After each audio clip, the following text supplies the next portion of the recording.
Streamer podcast, we're going to talk about weather modification technology in mainstream news and also my experience with fact checking the fact checkers. Weather modification is real and in mainstream news. Forbes in 2018, China is launching weather control machines across an area the size of Alaska. Keep in mind how big Alaska is. July 2021, drones are zapping clouds with electricity to create rain in United Arab Emirates project, USA Today. 2009, Bill Gates filed a joint patent for using fleets of vessels to stop hurricanes via geoengineering. I wonder how that project turned out. And it goes way back. I found this article from the New York Times, 1972. Rainmaking is used as weapon by US. The United States has been secretly seeding clouds over North Vietnam, Laos, and South Vietnam to increase and control the rainfall for military purposes. With all the talk around the changing of climates, isn't it fascinating that they never talk about this or trees? The show starts. What's going on, everybody? Thank you guys for being here, and I appreciate everybody who returned after the wait. I had an elder passing in my family, a family emergency, so I hung out with my family, went to that for a week. So thank you for your patience, and I appreciate your support as always. Today, I want to talk about two things. The second thing, I'm going to get through this weather modification thing because I really want to talk about my experience fact-checking the fact-checkers. So I got fact-checked as false on Instagram. Of course, my video was 100% provably true. So I sent the fact checkers an email. I actually got a fascinating response, and I want to talk about it because they're absolutely blasphemous, dishonest, and it's just amazing. And I'm very passionate about it because fact checkers annoy me. But I want to talk about the weather modification. First, that little clip I played at the beginning was from an Instagram reel and a TikTok that I made about weather modification. You have a Forbes mainstream article from a couple of years ago talking about China doing weather modification on the size of Alaska, some sort of project they were doing to try to make it rain. Alaska's the biggest state. Alaska's bigger than Texas. I put up a little map of how big it is compared to the entire US. It's huge. So the fact that they're even trying that or they think they can do that is just fascinating. Of course, I had that UAE talking about some sort of electricity with the clouds. Bill Gates in 2009 filing for a joint patent for manipulation of hurricanes to stop them. This type of stuff is so interesting to me. And you hear about, the changing of climates all the time, understandably so. But you never hear about this type of manipulation of the climate. I find it fascinating. They're talking about a drought in California. I wonder if China can do it, if the UAE can do it, if we did it in Vietnam decades ago, or we allegedly did it in Vietnam decades ago. If they have the power to do that, I don't know. I'm not an expert on this topic. Maybe I should talk to one. But I'm just going to wrap it up and say there is weather modification technology. It's 100% real. It's 100% in the mainstream news. You could Google it. You could search it. There is no theory about it. I mean, I'm sure people have other theories, but it is provably real. And I think, and I'm going to do a whole nother stream about this, that although things are easier said than done, politicians and global leaders seem like solutions are not really what they're interested in because a solution doesn't allow them to keep exerting their power over you. As we've seen this past week, they exploit tragedies when something's really emotional and it sucks and we all feel it. That's when they come in to take more power, more money, more control. And I don't know if they're really interested in solving the problems that they claim that they are. I look at certain things around the world and how they talk about it versus what they do. And I don't see the correlation that they're actually trying that much. But, I have to maybe just pretend that I think they're amazing and they're trying and everything's perfect. Every billionaire and politician's perfect except Elon Musk and Donald Trump. I think I might just have to say that because apparently my videos are being hawked and monitored and absolutely scrutinized by these imbeciles at these fact-checking organizations. And that's the main story of the day that I want to talk about. So I'm not going to say which fact checker this was because they're already crying and pretending like I'm sending them threatening messages. It's like, I'm just doing customer service. I'm annoyed at what they're doing, but they're crying the victim, of course. So I'm not even going to mention their name because apparently I'm responsible for your comments, which you're going to learn about. So even though, of course, I'm not, you're individuals. Many of you are older than me. Some of you are younger. I don't police what you think and say and your opinion. I don't. You get what I'm saying? It's like I don't really police what people say, but apparently I'm responsible for it according to these imbeciles at the fact-checking organization. So remember, on Anomaly Show, always be peaceful, always be respectful. We do that, right? We don't do any sort of negative stuff here, and I can't control everybody, but that's what I preach here, exercise, responsibility, etc.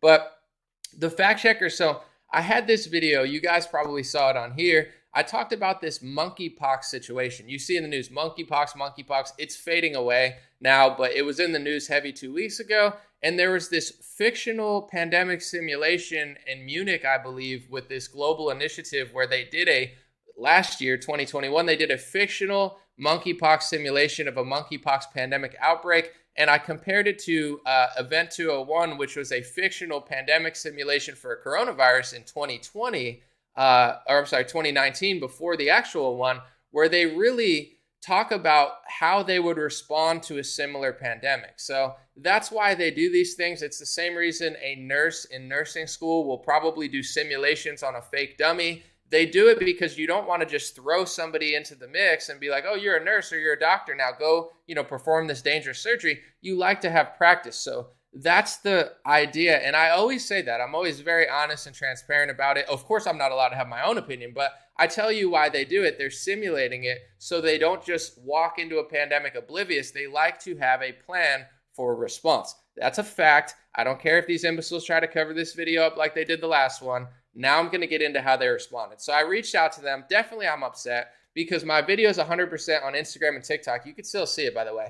It's 100% factual. I just go through this simulation that they had in 2021. I say it's a fictional simulation. I play a clip. And I asked them, I'm like, why are you banning or saying that this 100% factual video is false? What's your justification? So here's their justification. Ready?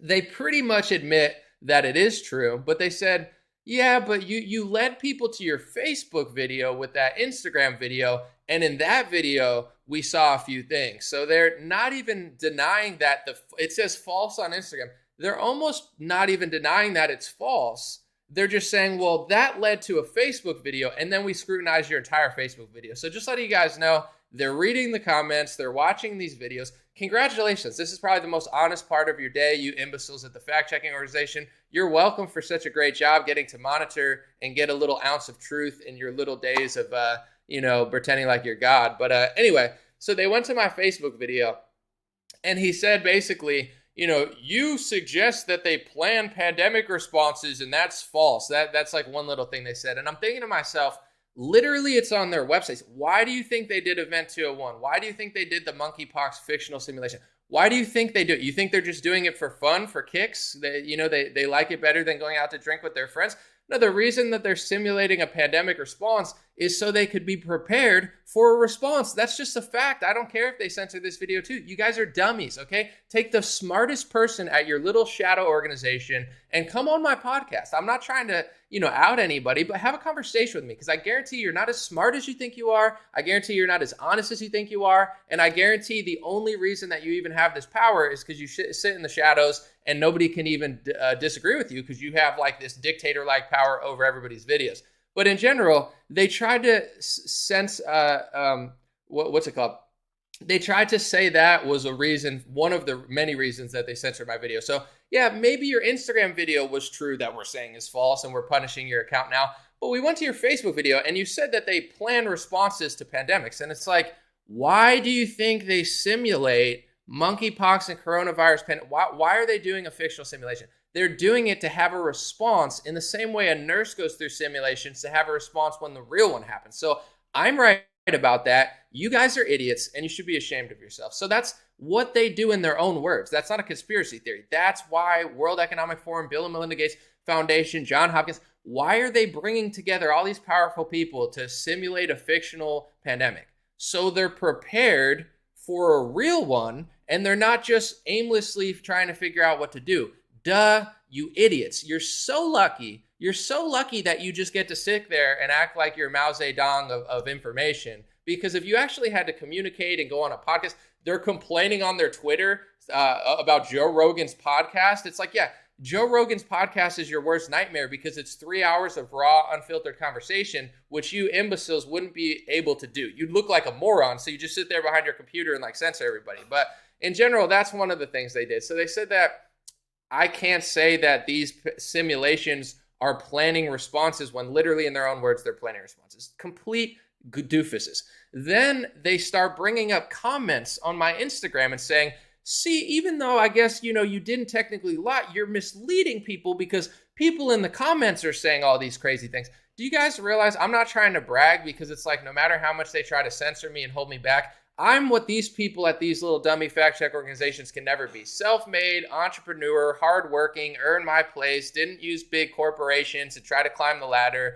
You know what I'm saying? Made my own company. I'm what they can never be. 700 million views, you know what I'm saying? Hip hop artist, millions of streams, do live shows. You know, they can't do that. So they just say, oh, well, your comments. I'm not trying to brag, but what I'm trying to say is despite all their censorship, I have a lot of comments on Facebook. I get thousands of comments on Instagram. Sometimes I get 2,000 comments. On that monkeypox video, I got 1,400 comments. I know these losers never know what it's like to be that popular despite all their censorship. And I'm not saying I'm so special. I'm just saying to the dummies at this fact check organization, I can't read every comment. I don't read every comment. I purposely don't read every comment. So that video had over 1,300 comments. And they're sitting there saying, well, technically, this person said this. And they're literally quoting your Instagram names, by the way, at this dummy fact check organization. They're like, well, Susan, I'm just using an example. This is a false example. Susan said this, and this person said this. So how are they? It's like, is this how low these imbecile, loser, dummy, fraud, charlatan, fact check, little imbecile, employees have gone, that they're now going through thousands of comments and finding people who say what they deem to be false information or bad opinions and holding me accountable for the opinions? Go to Barstool Sports. There's opinions. Go to TMZ. There's opinions. CNN, Fox. Any big news organization or any big page is going to have people saying left, people saying right, people saying black, people saying white, people saying Celtics, people saying Warriors, people saying dumb stuff, people saying evil stuff, people saying funny stuff, people saying true stuff and false stuff. That's just what the comment section is. But now these idiot, loser, dummy, charlatan, fraud, fakes, scum are saying, oh, well, since some comments in your Instagram post said something, then I guess that means that you're misleading them. I'm going to look you straight in the eye, fact checkers, if you're watching this. Do you think you're a good person? Do you believe yourself? Do you think that that's acceptable? Could you hold up to your own scrutiny? Are you doing this to MSNBC and CNN and Bleacher Report and sports pages? Are you weaseling through all the comments and trying to find misleading or evil information or wrong information or bad opinions or something wrong, and then you can rate the whole video false because of a comment? Really? Come on. I know you get paid to be a little scum. I know that's your little thing. You think you're Mao Zedong or something because you sit in an office and you get paid by this fact checker organization, and now you have this like godlike complex, even though you could never build your own page, whatever. Really? That's what we're doing now, holding me accountable for comments? I have apparently on this video alone, I have a little comment checker. I have 394 comments. I haven't even read a single one yet, and I'll probably see less than 1% of those comments by the time this video is done. And then I don't go read it. But that's another reason. And then the final reason, if you're just joining, so I emailed one of these fact check organizations that said that my monkeypox video is false. I said it's 100% true. They really ran a pandemic. They said, well, even though your Instagram video, we went to your Facebook page because you led people to Facebook and you said that they planned responses to pandemics. It's like, why do you think they simulate them to plan a response to a similar, not an exact one? I'm not saying they planned the whole outbreak, and I said that in my last video because I know that you idiot, loser, dummy, fraud, like pea brains are going to scour through my video and lie about it. So I purposely say this every video. I'm very transparent. I'm very honest. I say, I'm not saying they planned. I'm not even worried about the monkeypox. I don't even think they planned monkeypox because I don't even personally think it's that big of a deal on a global scale. However, I don't even think that. You're like strawmanning my arguments with this stuff I even think, but I'm not saying that they did the outbreak, but I'm just saying that it's fascinating that they're planning it, and it's interesting that when they plan all this stuff, that's why they're planning it. Not saying that they're creating the virus and putting it out there. That's not what I said. But I am saying that they have a plan for a response. Just like a fireman goes through a, simulation of a fire before he goes through a real one. That's what they're doing in their own words. Planning responses so they're not left flat-footed. So they said that was a problem, not because I said it on my Instagram page where they said it's false. That's all true, obviously, and they're lying. They're libeling me, but it's okay. They went to my Facebook page and then said that a true statement that I made on Facebook was bad. Then they went through your comments and found a few comments of people that went the distance and said how they felt, and that's not my fault, even though they don't do that to other pages. And the third thing that they said was false in my video was the fact that I talked about Bill Gates and Ted Turner, where I played a clip of Ted Turner and Bill Gates. I'm not saying they want to hurt people, although I don't know who they are. I mean, there's good people and bad people in this world. There are criminals, there are evil people, and there's great people. There's people that want to help. There's billionaires that are amazing, and there's billionaires that I'm not a fan of. You guys don't like Donald Trump. You have no problem blaming him for everything. You don't like Elon Musk. You have no problem lying about him. But I have to just sit here and act like I agree with everything that Bill Gates and Ted Turner said. Give me a break. But in general, I talk about how they specifically, in their own words, constantly talk about population growth. The growth of population. Some people like Elon Musk think it's going to collapse and there's not enough people. Some people like Ted Turner and Bill Gates think it's exponentially getting too big and that population growth needs to chill out. In Ted Turner's own words, he said there's too many people. So, I understand there's people in Florida that say that. There's too many people, don't come to Florida. The cities are expanding. We all see it. The country's growing. The world's growing. We see it. There's a lot of people who agree with you, left wing and right wing. There's too many people. Get the hell out of here. So we're not saying that they're trying to hurt people. However, I am saying that when it comes to population growth, Bill Gates and Ted Turner are both more interested in curbing the growth of the population rate rather than just letting it exponentially spiral. And they talk about it all the time. Bill Gates has full-on videos with like a computer screen and a CGI where he's explaining exactly how he feels about it. So the fact that they're saying that that's now fake, those are the three reasons. Three true statements that I said that are provable on video. They take this straw man argument that I never said and then use that as justification to take my video down and say it's false. And now when I log into Instagram, I have a warning, just like I do on Facebook. So this is why, just to wrap it up, I'm not trying to bore you with my fact checker drama, but to wrap it up, I mind my own business. I'm a peaceful person. I'm a respectful person. It's a recession of sorts. I don't know if it's an official recession, but we all see the writing on the wall. Gas is at an all-time high. Facebook is paying me less than they were a year ago. I mean, I'm not trying to get into my finances, but, Instagram cut what they were paying me 3 months ago. Long story short, it's an economy where everybody is feeling it a little bit. Meat is more expensive. Everything's more expensive. So I'm out here just trying to do my thing, run my business. I don't bother anybody. I don't go and argue with people all the time. I'm one of the nicest people in news analysis. I tell people to be peaceful, respectful, all this stuff. Basically, I'm one of these people that it's just like, I'm doing my thing. I'm in my zone. I'm not going to bother you. Don't bother me. And these fact checkers act like a Mao Zedong or a Stalin type where they want to control all information. I don't know who these people are. They have a website where they could say where their donations are coming from, etc. But it's like, who at that organization gets the power to go on my page that I built, that I've worked my ass off since the time I was 19 years old? I spent thousands of hours rapping. I spent thousands of hours researching. I spent thousands of hours making these type of videos since 2016. I mean, I've worked my ass off to just get this little piece of digital real estate, right? It's pretty big in some cases, but it's like, I built this, not the fact checkers, not, all these doofuses over there. And all I want is to just be left alone. I'm more accurate than their own fact check. It's like, I'm not trying to have a competition who's more accurate, but you step on my lawn, you step on my thing, you put a big thing on my space, on my real estate that says false, and I want to talk to you about it, and you're still just lying and making up excuses. So I apologize for getting annoyed, but this is the one thing that really irks me because I like to solve problems, right? I like to correct my own errors. But I didn't make an error with this monkeypox video. It's 100% accurate. The three things that they said, one were comments that I can't control from other people, and two were factual statements that are literally provable via video in their own words. They wouldn't, if you ask Bill Gates, do you want population growth to spiral out of control, or would you rather population growth curb? He wants it to be curbed, and so does Ted Turner. Bill Gates has videos explaining how he's into contraceptives and, all sorts of birth control sort of things for Africa because he doesn't want the population to spiral. It's in his own words. He would admit that.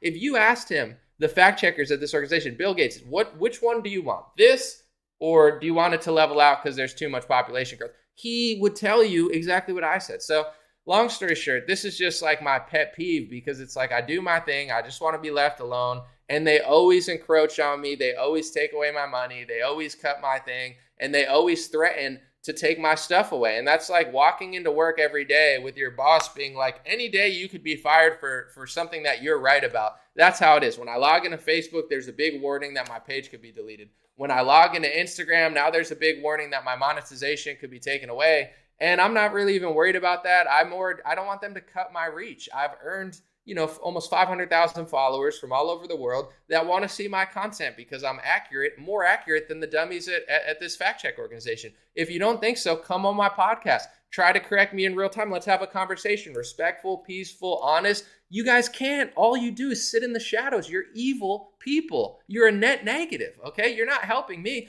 Okay, some people say some stupid stuff. Cool. What do you have to say? What do you have to contribute to society? Why are you so smart? Are you honest? Do you have a PhD in honesty? Why are you so much better? You're not. You just sit there and have this corporate power, and you're employed by wicked people at these big tech companies that want to control the dialogue. They want to eliminate the First Amendment. They don't want people to have their own opinions and own perspectives. And not only do journalists not do real journalism, journalists used to be like, hey, we're going to, look into these big corporations and fight the power. Now the big journalist things are protecting the power. And it's like if you scrutinize the power, if you scrutinize these billionaires and you scrutinize this big agenda, they start coming for you in different ways. We're going to take your money. We're going to take your stuff away. We're going to censor your video. We're going to put false on your true video, even though we know it's true, but we just feel that, people will get the wrong idea by seeing that true information. You guys are not good people. You guys are not honest people. And the least you could do is have a conversation with me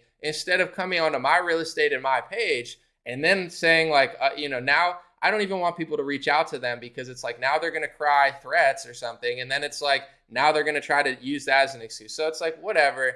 God bless you guys. Have a good week. I might communicate with them in private a little bit more, but in general, it's just the most annoying thing. And I want to say this too, and they could say that this is a theory, but I have the receipts. Last two elections in 2018 and 2020, right before the election started coming around, all of a sudden videos started getting way more flagged. That's my personal experience. I'm not saying it's planned, but I do find it a little bit fishy that, a couple months before every election, after a year of just not being censored, not being fact checked, not having any sort of penalties, not having my reach being cut, all of a sudden the election starts coming around and they start doing exactly what they're doing now. Straw manning arguments I never said, saying it's false, saying, well, you can't link monkeypox to the COVID vaccine. Nowhere in my post did I link monkeypox to the COVID vaccine. And then it's like, well, it's like they just use this as an excuse, in my perspective, to socially engineer and, I would say manipulate outcomes via outreach. When you have a political ad that you put out to the public, why did Truman and Reagan and Nixon and Trump and Clinton and Biden and McCain and Romney, why do they run political ads, right? Why do they try to reach so many people? Why do they spend millions of dollars to reach millions of people? Because the more people you reach, the better chance you have of winning, right? That's how political ads work. If you could reach 100 million people with an ad, you spend more money to do that or it goes viral. That's better for your campaign than reaching 5 million. That's why these people spend millions upon billions of dollars to reach a lot of people.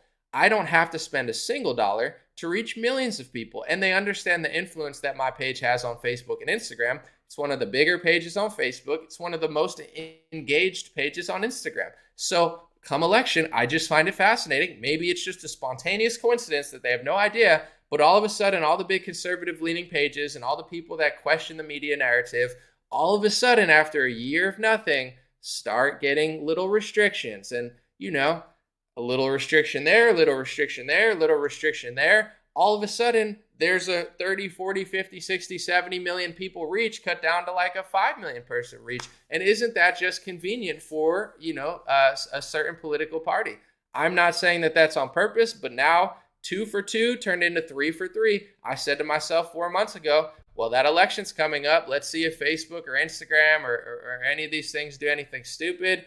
And of course they did. So I guess they don't want you to know that these people run simulations of pandemics. And it is, outside of any sort of theory around it, it is a little bit fascinating that in 2019 they ran a fictional pandemic for a coronavirus simulation, and then the next year, that was 2019, in 2020 it happened. And monkeypox, most people never hear of, that happens that year, and this happens this year. It is just interesting. It's worth just talking about. I mean, it doesn't mean that they planned it, but it does mean that they did, organize a simulation that was fictional to have a response to such a thing. So, it doesn't mean they're going to implement that exact response, but when you look at Event 201 and you look at their response, it's very similar. It's not a coincidence it's similar. It's the same reason the nurse that does a fictional simulation then tries to repeat exactly what she did when, she's in a real life situation. It's not a theory. It's literally what they do to be prepared and not flat-footed. But this is where real journalism and real media would come in. Was their response to coronavirus justified, helpful, in a free society that wasn't run by a bunch of little wannabe Mao Zedongs working for big corporations and big tech and, censoring entire groups of people for governments? In a free society, you would have a conversation and a debate about it. And I believe that that's a healthier way, even if there's people on both sides that make mistakes and have errors and say, hey, was the lockdown worth it? Was forced masking an entire population for 2 years worth it? But in this society, fact check, lockdowns are great. Fact check, masking's effective. Fact check, the simulation's not the fact check. Fact check. Shut up, losers. Shut your mouth. Do you not realize, excuse me, I'm not trying to be rude to you guys, but to these dummies, I get a little bit annoyed, and you guys know how chill I usually am, but this really irks me. The psychological, and I talked about this from the day they did it, and the physical, by the way, but the psychological impact of locking people inside for a month, the psychological impact of taking away their gym, the psychological impact of taking away their beach, the psychological impact of keeping elderly people away from their family, the physical impact of making elderly people just sit there, letting their bones and muscles wear down. I mean, they hurt so many people. And this is why I really try to stick it to these scum. Because as they're hurting millions upon millions of people, are they helping millions of people? Sure. But they're also hurting millions of people. They're playing God and they're deciding what you can and can't do. As they're hurting millions of people, it's crazy enough that they're doing it, but they won't even let you respond to it. That's what's so annoying. If you want to put masks on billions of people, if you want to lock billions of people in their house, if you want to kick, millions of great people out of their job because they won't get 2 or 3 Pfizer shots, it's bad enough that you're just doing that, in my opinion. But what makes it even crazier is the fact that they don't even want you to disagree with it. When they were locking people in their house in March and April, you had Facebook cutting out people that were trying to legally protest it, because now all of a sudden it's not legal, right? Because the government's now dictatorship, and it's like, sit in your house or you're a criminal. What? And then you have 2 months later, you can't argue with all this. So that's the most frustrating part of this. It's not even that they're doing it that's frustrating. That is bad. But the fact that you're not even allowed to respond to it. And I just want to let these losers at the fact checkers know, karma is real. What comes around goes around. And this is not a threat or anything, a veiled threat. This is just how the world works, for all of us. That's why I focus on myself, self-accountability and self-awareness. I'm not a perfect person. I need to focus on myself. I talk about peace and fitness, etc. But it's like what comes around goes around. And if you're part of this massive machine that is covering up information from being spread, if you're part of this massive machine that's telling people that they're not allowed to disagree with their modern day human rights abuses against them, if you're telling people that they're not allowed to talk about the psychological impact of forcing billions of people to really sit inside, and it's something that's not even fully healed for the kids. A lot of them are antisocial. A lot of them are obese, childhood obesity, stroke. I mean, millions of people are going to be negatively affected by this. And if you were part of that machine that not only implemented all that, but didn't allow people to have a real conversation in a democracy, to fight back peacefully, legally, and with their words, to explain their part, I mean, what comes around goes around, and you're going to suffer mentally and spiritually. That's just my opinion, just like anybody in this world. And once again, that's not a threat. I don't do that. I'm completely peaceful. I don't have a mean or violent bone in my body, but I'm just saying it's like, that's just the reality. You're going to suffer mentally and spiritually for being part of that sort of thing. That's just how the world works. And I don't understand how long people are going to drag this out, because, opioid and fentanyl overdoses were like record high during the pandemic. And it's not a coincidence. You're taking, I know people that used to be on drugs and now they're working a job. You take away their job, it's a death sentence for them. Everybody knows somebody that this pandemic was essentially a death sentence for them, taking away their job, taking away their life. It's bad enough that you guys did this stuff, the big elites, but to censor people who try to oppose it, this is not a democracy. And it's no surprise that the people that don't like real free speech and democracy here are just gushing over Zelensky in Ukraine. I even saw, I'm not even going to name it because it's a podcaster I like, but he's like, oh man, democracy. It's like, what democracy exists in Ukraine? He banned 11 political parties. It's not democracy. He consolidated the media into a state media. It's not democracy. He's seizing assets from people who disagree with him politically and militarily. That's not a democracy. And he was about a 50-50 chance to lose the next election. And now all of a sudden, he can't lose the next election because there is no democracy in Ukraine. How could you vote for another party if he banned them?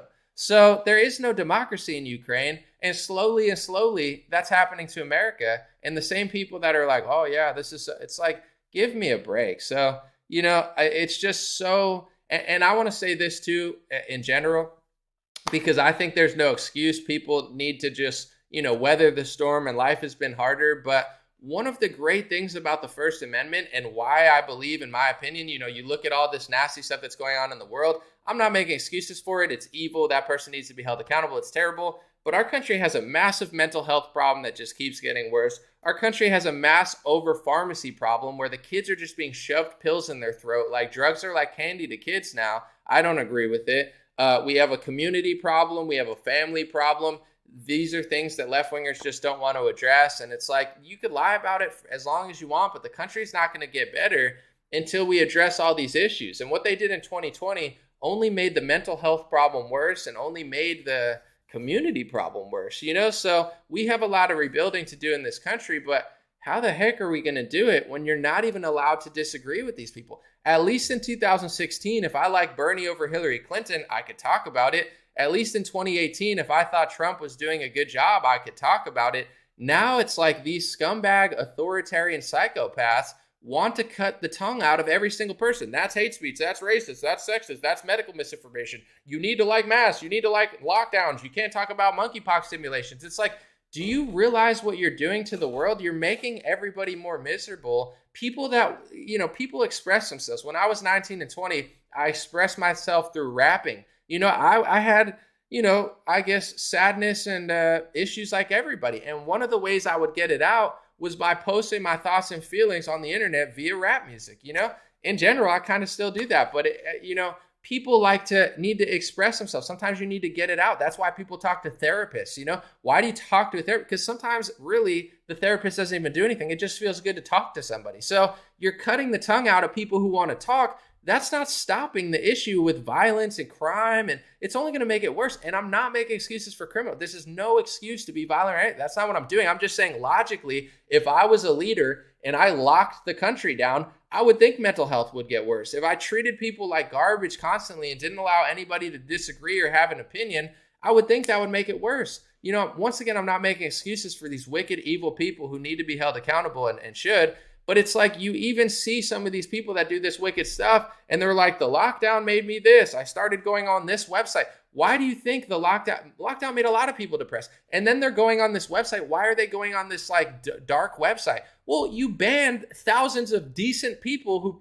promote peace and, maybe unpopular opinions, but in a peaceful way. You ban them off of Facebook. You ban them off of YouTube. You ban them off of Twitter. And where do people go? They start going to darker websites. And I don't go to those sites at all. I'm just saying that's what a lot of people do that have fringe opinions, because you ban all the moderate people on the internet. And then they go to they're banished from society. They're exiled from society. So that's what these fact checkers are really doing to people. It's let me have my page. I'm not gonna get that upset or anything, but it's at the end of the day, it's they're trying to steal my profession from me. It's because they're dishonest, because they lie, because they're misinformation, because they're misleading, somehow they have the power to take the career that I've taken 11 years to build, and they could just crush it like that if they want to. And I don't even know who's doing it. who's the person doing it? I just want to have a physical human conversation with them and be like, you know you're wrong, right? No, well, you could just sit behind a computer and just say, well, click, game over. Click, he loses his entire, money on this. Click, yeah, we know it's technically true, but, we don't want to have these conversations and we looked at bad comment. It's like, give me a break. So God bless you guys. I'm going to read a few comments, but as always, I just want to repeat this, in this crazy, crazy world, I believe the system is trying to make us weak. They're trying to make us depressed. They're trying to get us down. They're trying to split up our family. They're trying to make our communities crappier. I mean, whether they know they're doing it or not, at this point, I would think it's intentional, but maybe these people are just really fake, really dishonest, and really backwards with their thinking, maybe too emotional.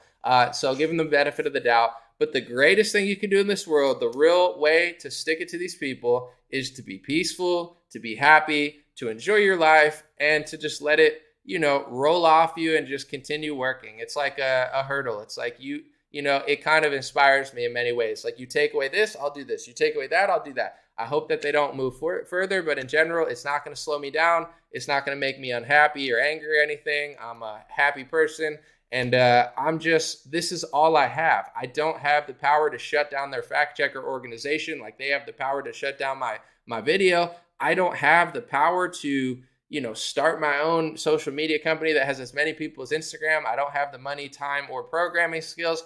All I have is my voice. All I have is my opinion, my perspective, my hard work, and my news analysis.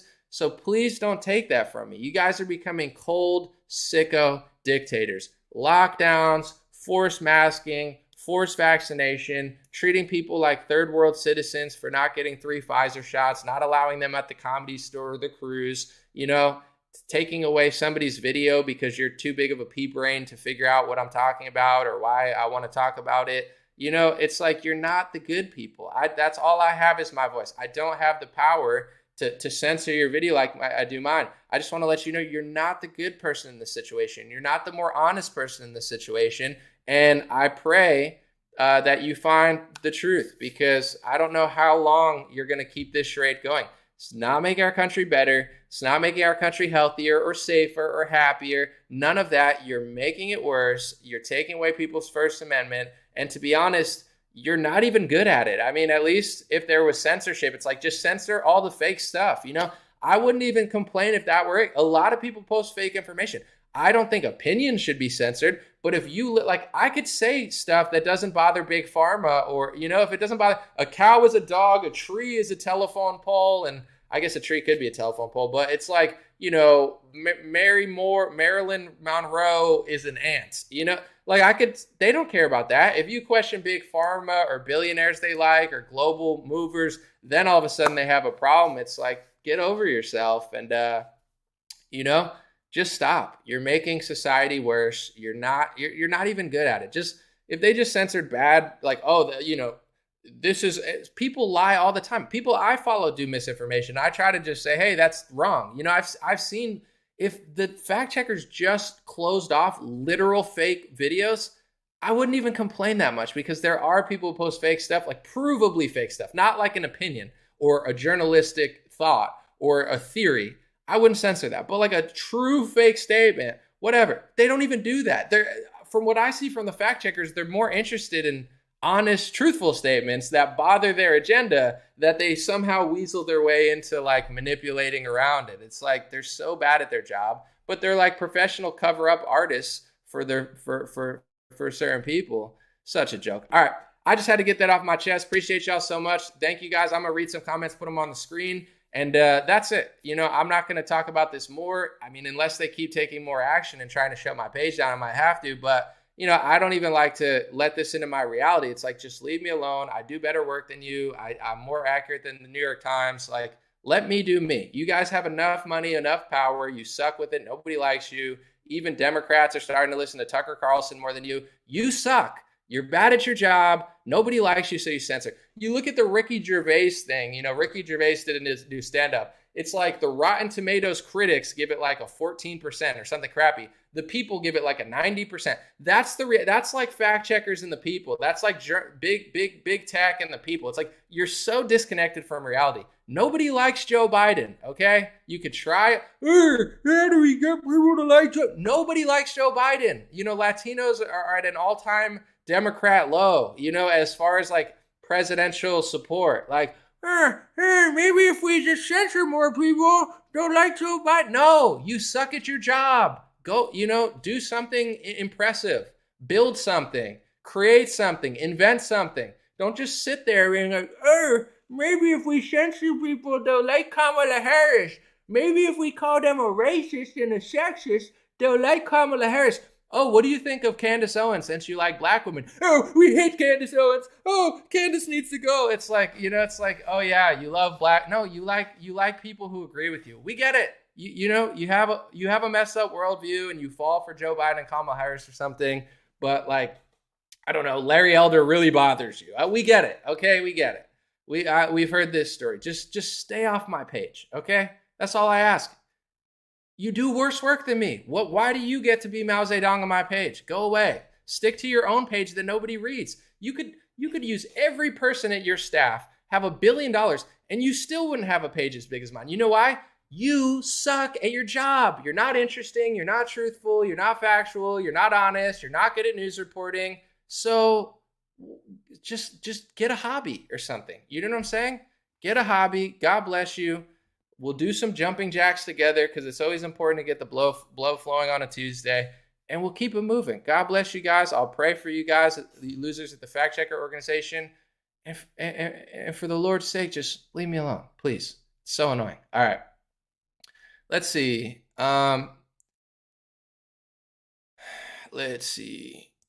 Someone said, anomaly speaks the truth. I appreciate it. I'm reading some comments now, and I'm laughing to myself because they're literally trying to hold me accountable for your comments. There's people who are saying things I agree with and disagree with, but I'll take the heat for you. I'm not going to censor you. If you believe a theory that I don't, or you have thoughts that I don't, or maybe you know more than I know about something, I'm never going to censor you because these fact checkers want to hold me accountable for the comments. Like, it's so goofy. It's so, I'm like reading the email, like these people are they're so annoying. And they think I'm like being mean and threatening them. I'm like, I'm not trying to like dox you or get mad at you.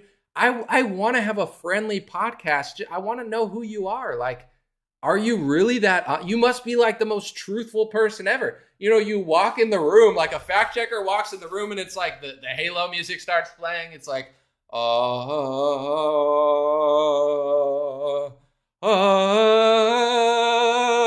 you're just like, is that an angel? And they're like, no, Barry, I think that's a fact checker. That's one of them dang fact checkers that be fact checking us. And you're like, wow, that's what raw logic and honesty looks like. They walk in the room, they're just glowing. You're like, oh, that's the most honest person in the world who gets to tell everybody what's real and what's not. No, I doubt they look like that. They probably just like sit there and like they're like eating Hot Pockets like a South Park character, they're like, where's my Hot Pocket?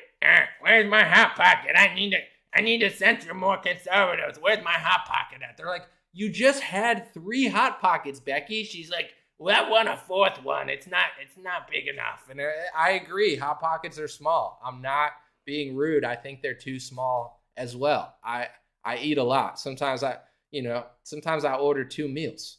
But it's like, I want to know who these people are. They act like they just glow when they walk into the room with like an aura of like the Lord. They're like, did somebody say fact checker? And you're like, oh, they're like, he's like, comes in on like a basketball game and he's like, his foot was on the line. And everyone's like, thank you. Such a joke. Someone said they eat cold pockets. Probably. They're too busy censoring the world. So stupid. I'm so annoyed. Someone said, thanks, Anomaly. What do I think about Nancy Pelosi's husband got a DUI? Do I think he'll be held accountable? Probably not. I don't know. Didn't they just let off that lawyer who lied to the FBI or something? Probably not. I don't know. He's 82. I'm impressed he could even drive. I'm not saying I have an 80-year-old friend that could drive, but Pelosi's husband, he must he must be yoked off all that stock money they're making, so he's living good. He's eating like, grass fed. Nothing basic for the Pelosi's. I don't know. Let's see. Someone said fact checkers are low life propagandists. I agree. I really do. If once again, I don't like people who lie. There are conservatives who lie. There are right wingers who lie. There are truthers who lie every day. I'm a truther. I'm the truth. And then they post fake videos. Like you could be like, Bill Gates is an ant, who crawled from Mars and has like a water gun, and they'd post it and be like, F Bill Gates. There are people who are dishonest, but the fact checkers don't just correct infactual information. I have proof. If I were to go in front of a judge with every fact check they've ever done for me, I'm not saying I've never made a mistake, but I'm pretty damn good with correcting myself. Every time they fact check me, they're wrong. I literally post a CDC quote that Ron DeSantis tweeted, and they're like, fact check the CDC. They said it. It's a CDC website that I'm linking. Fact check, it's not the flu. It's not the flu. I never said it was the flu. That's all they just make up arguments in their head. They're like, you linked monkeypox to the COVID vaccine. Like if you click on my video that says false, it'll be like, you can't link the monkeypox to the COVID vaccine. What does that even mean?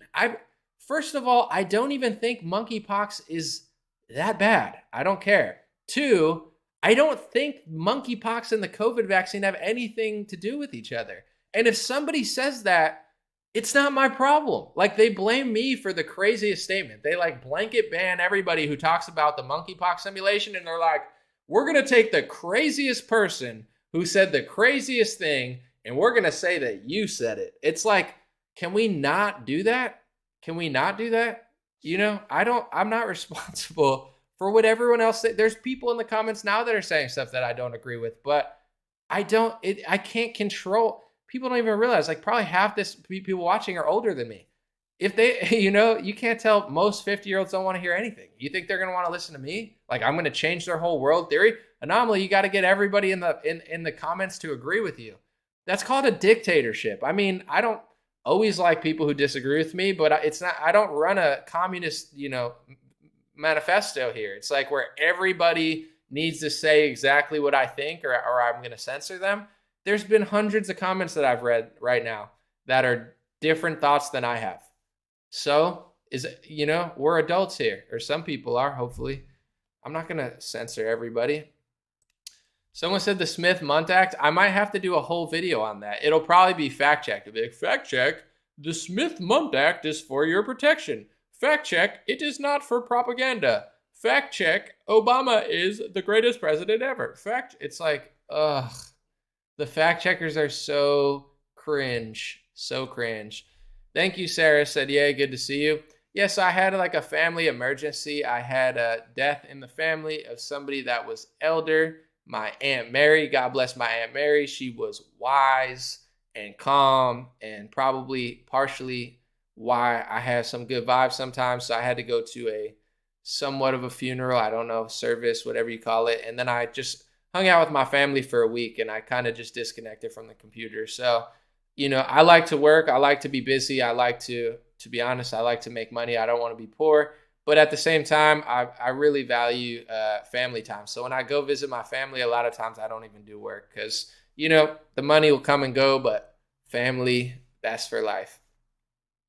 Appreciate you, DJ. Thank you. Yeah, everybody's cool. Appreciate you guys. Thank you. She was getting up there, and she was having trouble breathing for a while. She was like 85. She lived a good life, so it's all, it's all good. Yeah, she was she was like a great aunt. She was like 85 or 4 or 7. I don't even know. She was pretty old.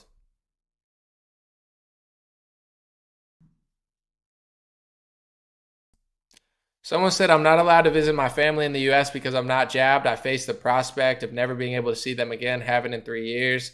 Sorry to hear that, Linda. It's what makes this extra frustrating, because you've seen me on my streams. I try not to get upset or like emotional. And I would say I'm more passionate than emotional about this, but it really frustrates me because it's like, it's annoying. It's evil what they're doing, but then they want to make it so you can't even disagree with them. Like they're really taking away our First Amendment. I don't agree with lockdowns. I don't agree with forced vaccination. Personally, I don't agree with forced masking. I think it's all not good, in my opinion. But you're not even allowed to have an opinion. Just saying that opinion of mine, well, the experts said this. Well, the experts said this. Did the experts do the Tuskegee experiment? Did the experts bomb the Japanese? Did the experts drone strike children in Afghanistan? Did the experts, what did they say about Bextra? Were the experts at the court case with Pfizer when they had to pay however much money, one of the largest cases at the time? It's like, did the expert, it's like, give me a break, but whatever. Someone said half of my family is still in Romania. I can't go see them because I have to take a PCR test to return to the U.S. It's all messed up. I know the U.S. is not even one of the better countries. It's such a joke, man. This should be one of the biggest topics for the midterm, too. The GOP, no offense, is so stupid and so corrupt and so gushing over the dictator Zelensky that they're barely even talking about this. This should be like a major, this is the number one issue to me. I mean, I have a lot of issues, not a lot of issues. You get what I'm saying? I have a lot of issues I care about, but like medical tyranny is to me one of the most evil things out there. It's probably my number one issue. I can't go on a cruise. I can't really leave the country. I can't go to the comedy store. I mean, it's turning me into like a second-class citizen. It's been the biggest taker of my freedom in the world, in the country, in the world. And nobody's really talking about it. You don't see any Jew. They're like, we got to give our money to Zelensky. If you don't give the money to the dictator Zelensky, who banned 11 political parties, consolidated the media, and is seizing assets from people who tell the truth in his country, if you don't want to give him $40 billion, gosh darn it, you're not an American. Welcome to Fox News. Now for our pharmacy commercial. It's like, this is what the GOP is doing. Trump's like on stage, he's like, oh, Biden's corrupt, Afghanistan, MAGA, my Trump vaccine, I rushed the FDA, and now we have a vaccine, yay, I'm a vaccine guy, and everyone's like, MAGA, and it's like no Republicans are, making it. I guess DeSantis is doing it a little bit. This should be the issue of the midterms, right? Freedom over tyranny, human rights over human rights abuses. If you're a foreigner, like an American citizen, but you have foreign family, we will let you see your family. We will make sure you can come back into the country with no restriction. This should be the number one GOP talking point, but they're too, sold out to the military industrial complex and big pharma. They're like, it's like controlled opposition, like WWE. It's like, do you like that old guy or that old guy? That old guy sells vaccines and my 401k will go down. That old man sells vaccines and my 401k will go up. That old man is in on the plot, but he's also trying to like get rid of gas. That guy's in on the plot, but he's not trying to get rid of gas. It's like, yeah, I'll take the lesser two evils, but to pretend like they're on our side at this point is literally insane. But most people disagree with me. I'm in the minority here. People are like, anomaly, Trump's going to save us. He just needs another chance. I mean, I get that he played into lockdowns, funded big pharma, printed trillions of dollars like a communist, pardoned nobody cool, set his supporters up at the Capitol, and ran around 2021 making it a priority to sell the vaccines harder than Pfizer was. But, I think all he needs is 4 more years to really get freedom back. It's like, oh my gosh, okay, I guess I just got to be unpopular now. But whatever. Thank you to everybody on patreon.com/raretalk and Facebook and all that stuff. I really appreciate it because, with Instagram, I'll just give you an example of like, my job stability. I don't care because I make enough. I do fine. I'm just being honest. On Instagram for a while, it was like, if you get 8.5 million views in a month, you get this amount of money. Then they changed it to 85 million views. So from 8.5 to 85 million views, it's like they literally divided my, I can't really do, I guess it's times 10, but they divided what I was making on Instagram, divided by 10 in 1 month. Okay, you're making that. Let's divide that by 10. It's like, that sucks. Facebook, it's like they could cut out at any time. So Patreon could literally kick me off too, but whatever. I appreciate everybody on Patreon because that really helps. Like, it's been very solid. And they pay on the first of the month too. So usually, it's pretty clutch. Thank you guys. Someone said 10 times. I'm not even going to say, but it's like I've been cut off from my biggest source of income overnight. This is why I can't stand the fact checkers. I'm making a certain amount on Facebook a couple years ago. They literally take it all away overnight for something I didn't even do. And I can't even talk to anybody. They're like, I'm not threatening you. I'm trying to get your attention so I could talk to you. This is the type of crap I have to deal with. It's not bad. I'm not playing the victim. I've had harder jobs. This is why I work so hard, because there's harder jobs. I've done farming. I've done dishwashing. I've been an overnight stocker at a supermarket. That's hard. This is not that. I mean, it's not that bad, but it's not great. I'm just saying this is not that hard. But it does kind of suck when it's like they take away all my stuff overnight, my biggest source of income, won't even tell me technically why, and then they won't even answer my emails. There's nowhere. It's the most frustrating thing ever. I just want to talk to somebody, but they get away with this stuff. Whatever. All right. Someone said, thank you on Patreon. I appreciate it. I appreciate Facebook supporters too. Listen, I'll get it where I could get it. I'm not one of these people like, I'm not going to Facebook, YouTube, Patreon, whatever. I appreciate it. Instagram. Someone said, wait, hold on. Wait, where was it? Sorry.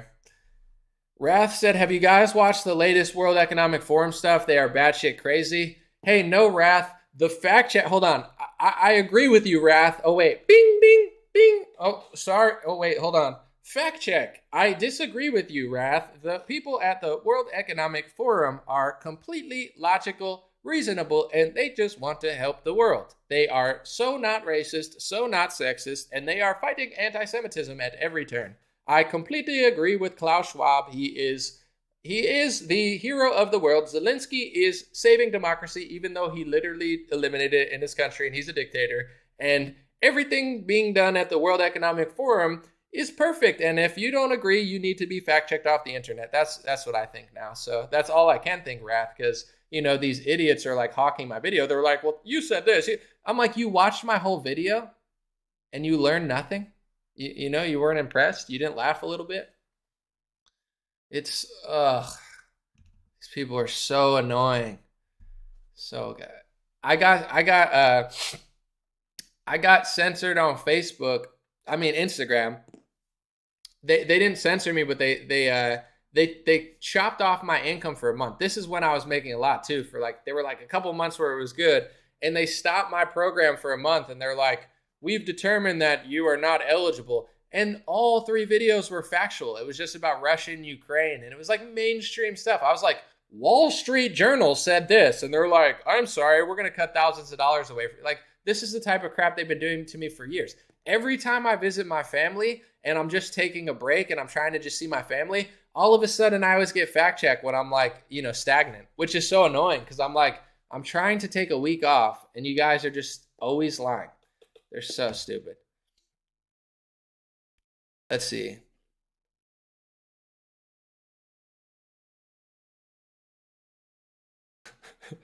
See, someone said if you don't want monkeypox, stay out of gay bathhouses. That's hilarious to me, but I can't even put that on the screen because then I'll get in trouble. But that's just like funny, in my opinion. But it's like I don't know, whatever. I might have to just take my talents to another website at a certain point because these people are annoying me. Civilization is falling fast. Fact check. Black Lives Matter is, saving humanity and civilization is better than ever. If you go to New York City and you get robbed, that's okay because the person who robbed it needed it more than you. If you get pushed onto a train station in New York City, just be thankful that more people didn't get pushed. You were sacrificing yourself it's like,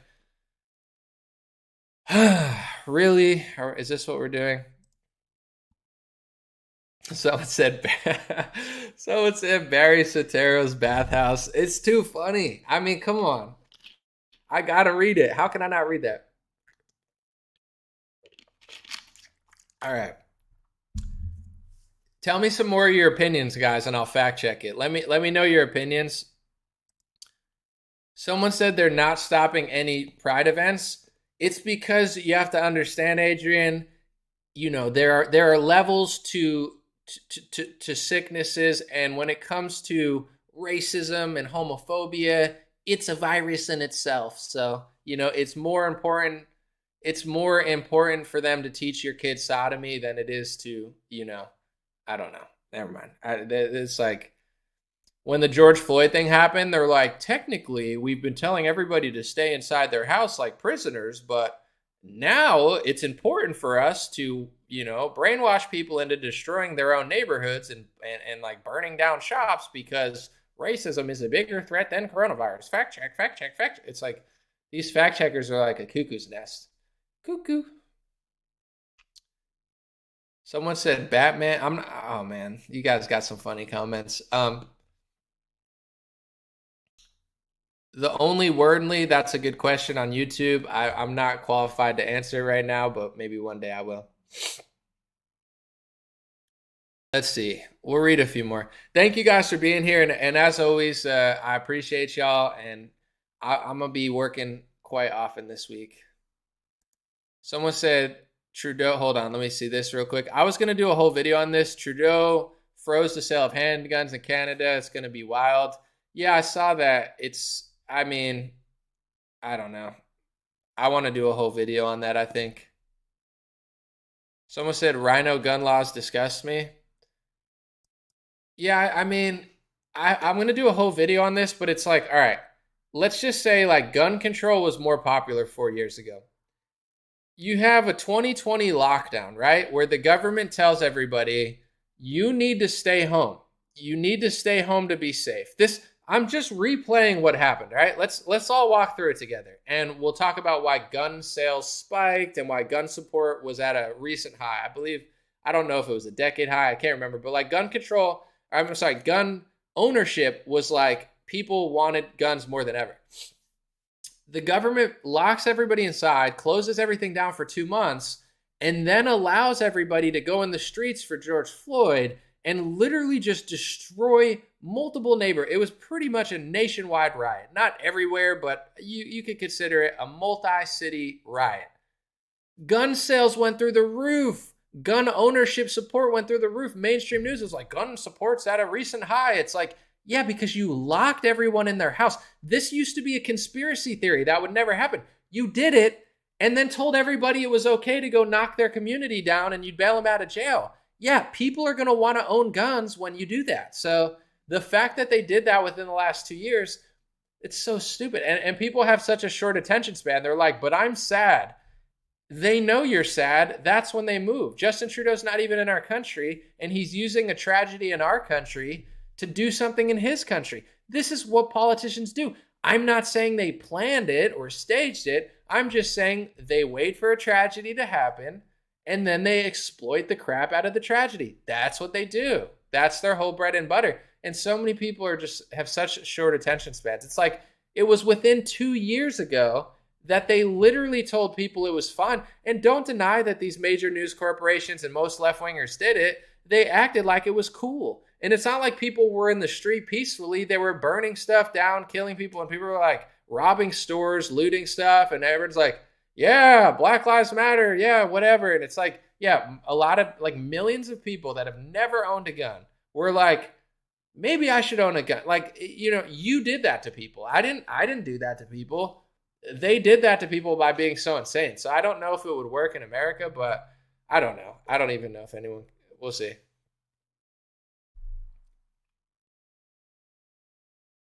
Someone said the trolls on this page are such losers. I mean, whatever.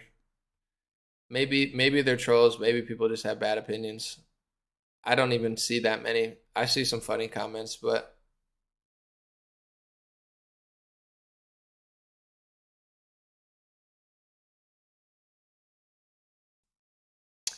someone said I did search on YouTube to find anomalies since YouTube is not giving me a heads up on my subscriptions. Glad to see and looking fine.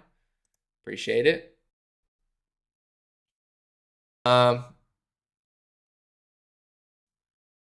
Thank you, Sheila. I appreciate that.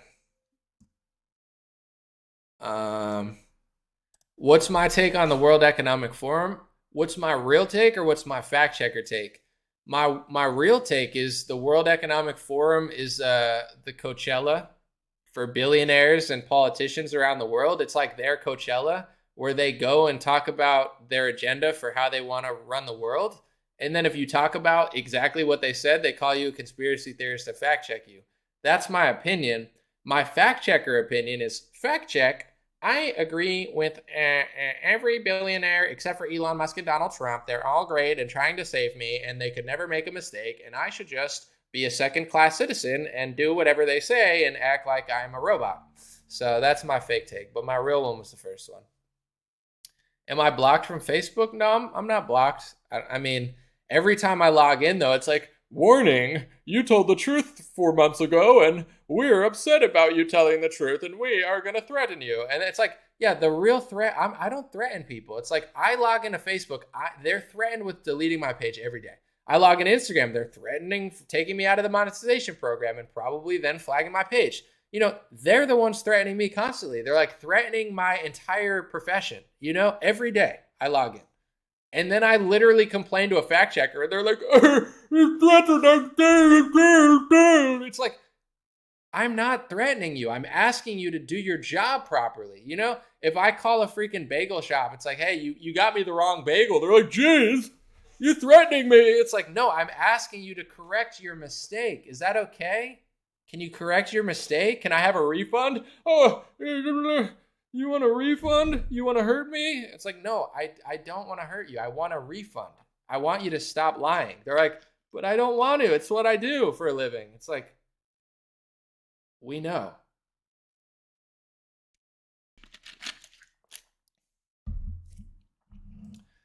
All right, we'll read a few more. Someone said Trudeau is Trudeau. Justin Trudeau is doing an excellent job defending freedom in North America. Oh yeah, that guy just, you know, he really gets it. Justin Trudeau, he just, you know, is defending freedom for sure. Someone said you're finally back. I'm back. I'm back and better than ever. Well, I don't know about that, but you know, it's all good. I'm at least back. Where have I been? I had a family emergency. I had somebody pass away. They were like an elder, so it was sadly only a matter of time. But you know, it was sad, but it was also nice seeing my family and stuff. So I value moments with my family. I spent time with my father, my brother, my mom, my sister. I got to see my cousins, my aunt, everybody. So you know, I had a nice trip though, getting to spend some time. Someone said it's sad. Life is sad though. I mean, with my aunt, with my great aunt, she was in her 80s, and like, you know, I would talk to her for years. She was on a breathing machine, and she would always reflect. She was Italian, so I asked her everything. She taught me so much about where I'm from and like where we're from. But you know, it's just sad getting older, and like, you know, if you're super healthy, it's one thing, but like, you know, at a certain point, once you hit that age where like you can't really go out and stuff anymore, it's tough because then you just kind of sit there and reflect. And, you know, for years I would chat with her and she would just be like, I had a great life. You know, I'm so appreciative. But, you know, you can't help but think about death at that age because you're just, you know, sitting there. And like when you get to the age where you can't really go out and do much, that was kind of her for years. So it was definitely sad that she went, but I had felt bad for her for a while. She was still a pleasure to talk to, and you know, I enjoyed speaking to her, but it was kind of sad for a while, just knowing, you know, she couldn't even really do that much or leave for a while. So it's just makes me think though, like that's the cycle of life is very kind of sad, you know, towards the end. I've had multiple family members, like, just to be honest, like they had like a slow kind of death, and it's really sad. My grandfather had Alzheimer's. That was super sad. So it's like he turned into a different person for years. My aunt had a breathing problem for years, and then my grandma's like, you know, she's like, she can't even like move. So my grandma's kind of almost like a vegetable right now. It's really sad. That's like in my family, most of the people, they didn't just like die quickly. It's like they had a slow, really sad, you know, decline into it, and then they're alive with the decline. That type of stuff sucks. It's just like thinking about that happening to you. It's not fun. Just like, I think most people would rather be super old and just go quickly rather than like slowly and painfully. Not the play. Someone said my parents are 80, 81, full of life, married and still blessed. That's epic.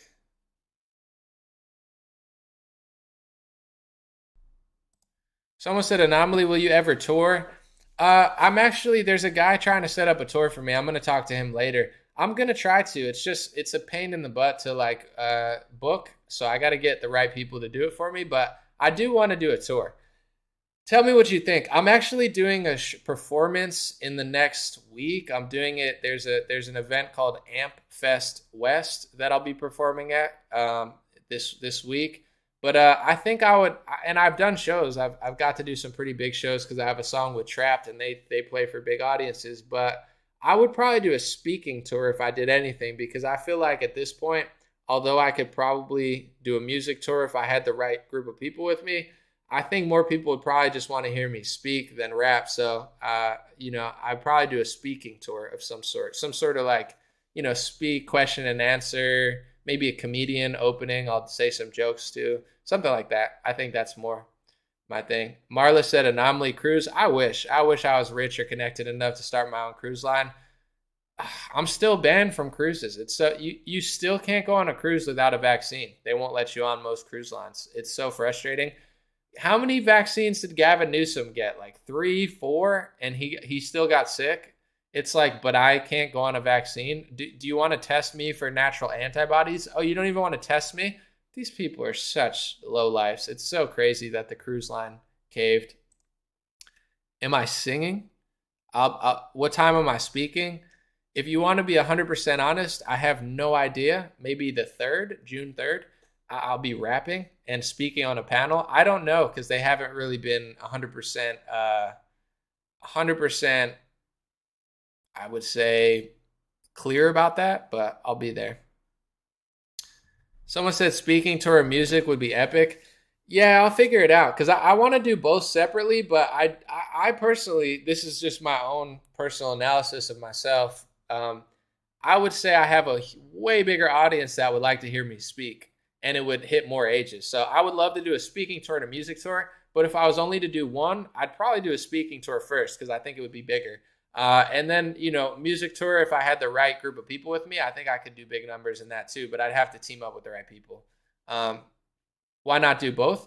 I can. Here's my thing. I did an event in Los Angeles. I did it myself. I worked with a few people, my friends. It's a pain in the ass. I mean, I enjoyed it. We had a couple hundred people. I would say overall it was a success. I did a live event. I threw it myself just to see how many tickets I could sell. I sold a couple hundred without even trying that hard. I didn't really even have a big email list at the time. It's a pain in the ass. It's a lot of work. It's a lot of stress. And I'm a chill guy. I don't like stress. I avoid it. So if I did a tour, it's like writing my book. I'm trying to finish it, but it just takes time. And I'm always running in circles. But to book a tour, I just got to have the right team that could really book it for me, so I don't have too much stress and handle it. But doing it by myself, it was fun. I don't regret it. But afterwards, I was like, I don't want to do that again. It was a lot of back and forth, a lot of like planning. It worked. The people I worked with did a great job. It's just, I'd rather not. I'd rather get the right team.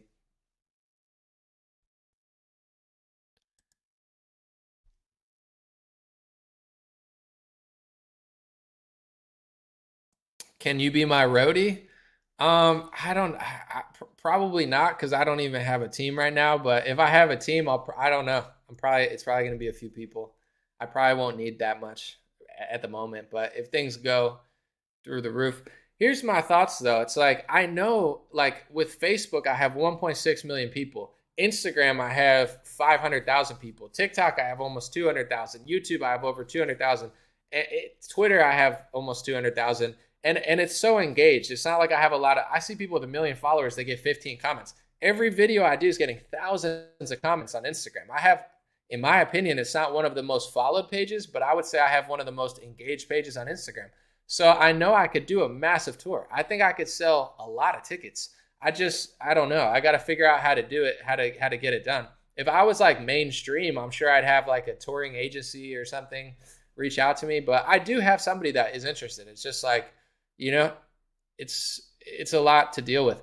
Even with the COVID restrictions, that made touring way harder. Trying to find venues that don't, because I wouldn't do it if I did a show and they tried to force mask you or something. I wouldn't do it. So now it's even more difficult to find stuff, but it's not too bad. It's doable. It's just everything takes time. The right team. I can only do so much myself. So those puzzle pieces have not fallen into place yet, but in due time, I try to enjoy my life and not desire too many things like envy and want. So it's like, if a tour happens, that's great. But I try to be appreciative for what I have, and I like my profession for now. So, if it happens, it happens. If not, I'm not too worried about it. Someone says start in small venues, work the kinks out. It's not even the size. I think I could sell a lot of tickets. It's more the logistics. It's not as easy as just, you got to talk to the venue, you got to book it, you got to have security, you got to have this, If I go, I'd want like hats or pictures to sign, and it's a whole to do. I'm not complaining. I'm just saying it's more than just like, oh, just go to a small venue.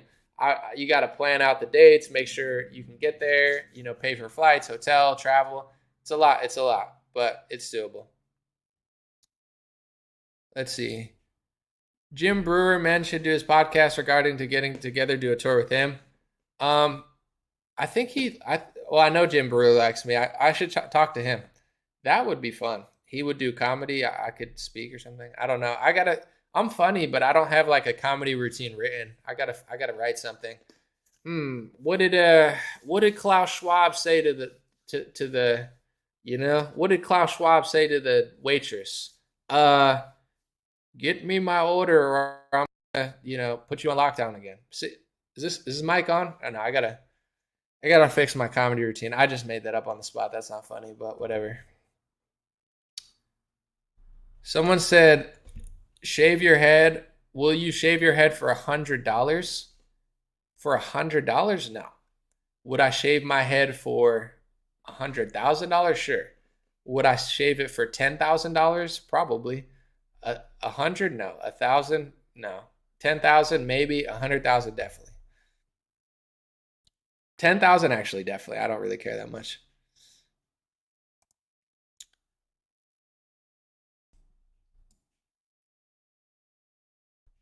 Someone said, yeah, you don't need a team. Detroit is in the NFL and they never had a team. That's pretty funny.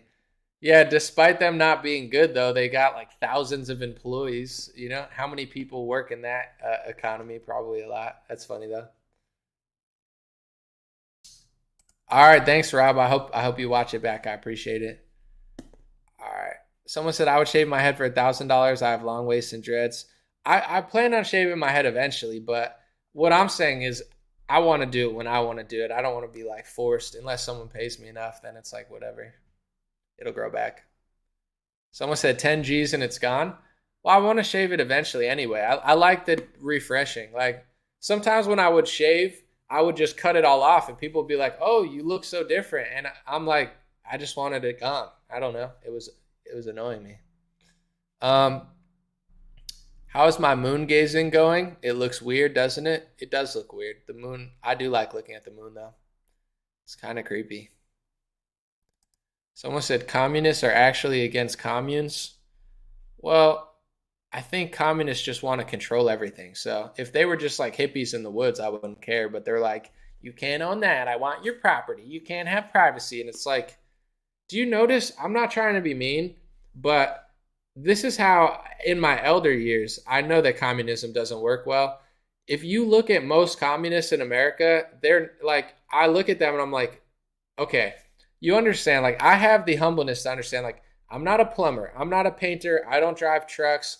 I respect people that keep America moving, right? People need to work and do things in order for everything to work. Like my water gets here because smarter people than me or harder workers than me that have specialties in piping, there's a whole world out there that people do stuff so we can live this way. And I'm grateful for it. Most communists, I don't think, like, I've never seen a communist who, like, actually does something. Every communist looks, like, disheveled, and they're like, I want to control everything. Like, do you even know how anything works? Like, do you think anything would work if you do this? Like, you don't want this, you don't want that. You take power and control over everything, but you don't even know how to do anything. So it's like, I've never seen a communist that's like a plumber and or like a bodybuilder that's like, yeah, I think communism would work. Like, it's always someone that's like, I think communism. I'm like, you think that because you can't even tie your own shoes. You look like you crap your pants bi-weekly.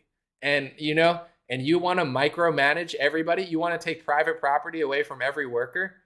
Yeah, no wonder why you like communism, because you're not even in control. The people that like it are not even in control of their own lives. They can't even clean their own house. It's like their house is a mess and they're talking about communism. Like, you don't get to touch my property. You can't see, but my house is clean. You know what I'm saying? I clean my house.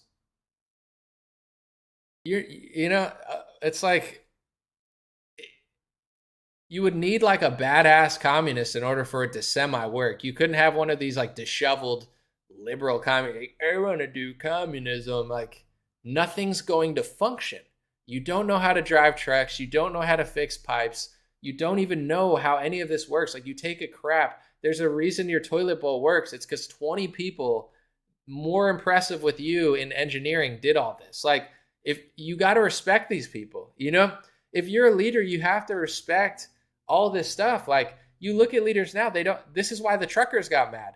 The truckers do a lot, they move a lot of goods, and the politicians don't respect the truckers. So the truckers got a little pissed off. It's like, you got to respect the people that do all these things you can't do and keep society moving. You can't just seize everything from everybody and expect it to work. There's a reason why the average communist in America looks like they crap their pants. It's like, because anybody that does anything wouldn't think that it would work. Like, the Communist Manifesto sucks. I'm not even gonna lie. I was expecting it to be better. I'm disappointed. My review, 2 out of 10. It's not one. It's trash. I was expecting I'm like, this clearly communism stands the test of time, even though it's in my opinion, not great. It's got to be good, right? In order for so many people for so many years to really believe in it. Like, people talk about fascism. That's not even that old. Communism's way older than fascism. That's like, way later. Communism's been around for a while. So I read it and I'm like, this book sucks. I wasn't expecting to agree with it, but I was expecting it to be more impressive. And I thought it would be like, oh, it just doesn't work because it's naive. It wasn't even that. It's like, it's a total power grab. It's like, give me all the money, give me all the cars, give me everything, give me all the property. And it's like, and then what? Give you everything, you get centralization of everything, and you think things are just going to work properly? I don't know about that. I don't know if that's the play. It sucks. It's not a good. It's an interesting read to know what it says, but it's actually not impressive. I think Karl Marx is kind of dumb, or a sneaky like banker friend or something. I don't know. He's like, yeah, let the bankers take all the money, haha, and then the workers get power or something. It's like, why would the workers get power if they don't even have private property? Doesn't make sense. Am I a cat? Fact check, no. Are you? It looks like your avatar's a cat. Are you looking for other cats, Dolly Moo? Because if you're looking for other cats, you're on the wrong YouTube channel. If you're, just YouTube search cat and you'll find quite a few videos. I was listening to a rap song today. Like, I'm going to sound like a boomer. I'm going to age myself right now. I'm going to sound like a boomer. But I was listening to, like, I looked at the Billboard charts, and like this song was called like Big Energy or something by Lotto. So I looked it up, and it was this female rapper, and she's just rapping about her private part the whole time. And I'm like, I do rap. I'm not like a boomer. I'm like, what are these kids talking about? I like rap music. I get it. I understand sexual lyrics. That's been around for a long time in music. Let's get it on. I get it. But I'm listening, and like literally half the rap is her rapping about her V area. I don't want to, her private area, her vagina. I'll just say it, whatever. Too late. And I'm like, I don't get why so many famous female rappers rap about their V area, where it's like, I don't know. It just sounds weird to me. Like, if you said, hey, I got nice jugs, I'd be like, all right, I'm listening. Or like, yo, I got a pretty face. I'm fit. I got a thick booty. And you're like, oh, okay, I get, but like, why do modern female rappers only rap about their V? It's just kind of weird because they're like, yeah, it's so juicy, yeah, it's the best, and it's like you can't all have the best V's. I'm sorry if I'm getting a little, you know, explicit, but it's like one of you's lying because I just heard 15 female rappers in the last 2 years say they have the best one, which makes me believe you're all lying, and it's not that great. But it's just a weird thing to brag about, you know? Like no women in like no, you know, someone might be like, yeah, I have a nice body, I've been working out, and you're like, for sure. You're like, oh, I have a pretty face, and you're like, yeah. It's like I have a nice V. Like if someone said that, like, do people say that in real life on a date? Even for a guy, it would make more sense because you know you're talking about size or something. But like for a woman, you're like, it's nice down there. It's nice down there. It's so nice down there. I'm gonna make a 5-part album about it and rap about it on every song. And you're like, I clearly am not the target audience for this because I don't find it appealing. And I'm not like above sexualizing music. Like I get it. It's been around since the 60s, 70s, you know? Like, let's get it on. And you're like, yeah, I get there's a moment for like, you know, like, yeah, we all like something, so let me hear about it. I get that why people rap about certain things. I'm not that old. I'm not that lame. I get it. I have some pretty ignorant songs on my playlist, probably. But I just don't understand why female rappers rap about their vagina all the time. It just sounds weird to me. It doesn't sound cute or cool. It's not attractive. It's actually really trashy, you know? I've never met a woman who's ever said that in real life, ever. And if she ever has, it's a red flag. Because it's like, I don't know. Listen to the song, Big Energy. It's like, yeah, it's squeaky clean. It looks like a freaking, you know, hot tub down there. And you're like, how many metaphors can you possibly say about your private area? You know? What hasn't been said by Nicki Minaj and Cardi B that you have to expand on? I don't like it. I don't get it. This is my message to record executives. There are a lot of things that women can brag about. Maybe their 401k. No, I'm just kidding. You know, their face, their body, any area of the, like, stop telling these people or writing lyrics where they brag about their private area. It's just kind of weird, in my opinion, and not appealing. But it clearly works because it's on the Billboard charts, and I'm on the outside of this conversation. So nobody's going to listen to me. Sunny Sunflower said, my parents died, family's everything. I work for myself. I know ups and downs. I show support because you speak your mind. Nice watching you grow. Thanks for the super chat, and God bless you, Sunny. I appreciate you sharing that personal info, and God bless you. Thank you. Someone said low-level thinking. Well, I think it's just like, never mind. I don't know. It's just not that. Once again, I'm not trying to act like I'm holier than thou. You know, you can rap about sexual stuff. I'm not going to trip. But just the constant V, you know, rapping, it's just weird to me.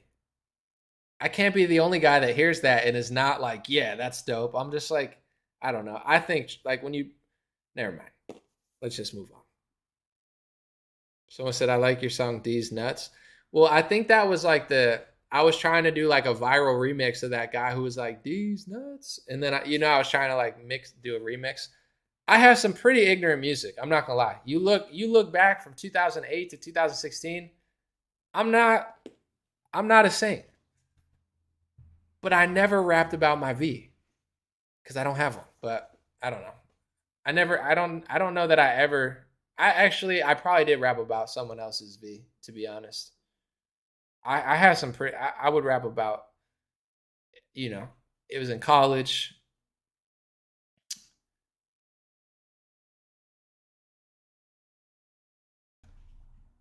Someone said low vibrations are easy to control. I don't know if it has to do with vibration, but no, I get what you're saying. I mean, they definitely like to keep lyrics like simple, you know, like simple lyrics, just keep it easy, like basic stuff. But I don't know. I don't get the V stuff. Someone said I'm not gonna read that comment. Someone said, are all men buying this stuff? I don't want to hear it. I don't want a man singing about his either. I don't know, unless it's like funny though. I get it. Lola, thank you. I guess my problem with it, not to expand on it, but I think it's funny to expand on it.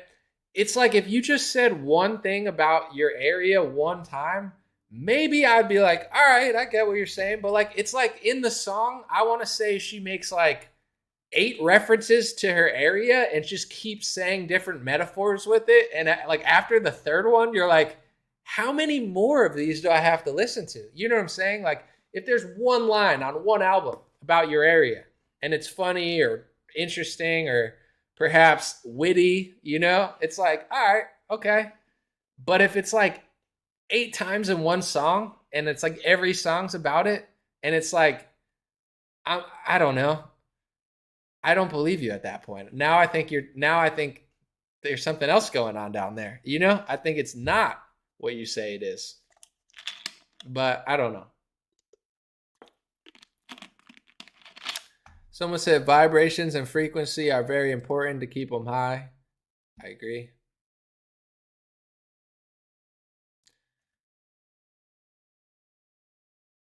Someone said, hold on. Someone said my makeup is ruined. I was laughing so hard. Well, I'm glad it was funny. I'm serious though. I really don't like it. But somebody's listening to it. It's top 10. It's been top 10 on the Billboard charts for a long time. There's other things to brag about, I promise. Someone said, oh, my bad. I thought this was weather modification. Yeah, that ship has sailed. All right, no Truman Show reference. That ship has sailed. We were talking about it for a little bit. I complained about fact checkers for a while. And now we're moving on to the more important topics in this world. Someone said no self-respect. I don't know. I mean, once again, I try not to judge because I've rapped about some ignorant stuff. I just personally am over this phase of rapping about women's V's. I think it's time to go back to the basics. You know what I'm saying? Upper region, lower region, perhaps your mind, if you're one of those type of people. Maybe your eyes, your face, maybe your hobbies, something. Give me something else. Anything else. Your feet. I'll even take your feet. I'm not like a feet guy, but it's like I'd almost rather you rap about your feet. Like you're like, my toenail's pretty. I just went to the pedicure. I'm like, all right. That's not my thing, but I get it. You're a woman. It's like I'd rather listen to you rap about your feet than like my V real squeaky. It's clean. It looked like a Lysol down there. And you're like literally the metaphors are so bad. You're like, it's like Lysol down there? Like what? Like, yo, it's so clean. You would think it's Lysol. This a freestyle? Yeah, I didn't even write, y'all. And no, I'm just kidding. But it's like, all right, enough metaphors down there. Talk, your hands, anything. Your car, I'll even go back to like ignorant money rap. Just talk about how much money you have again. We haven't heard that story enough.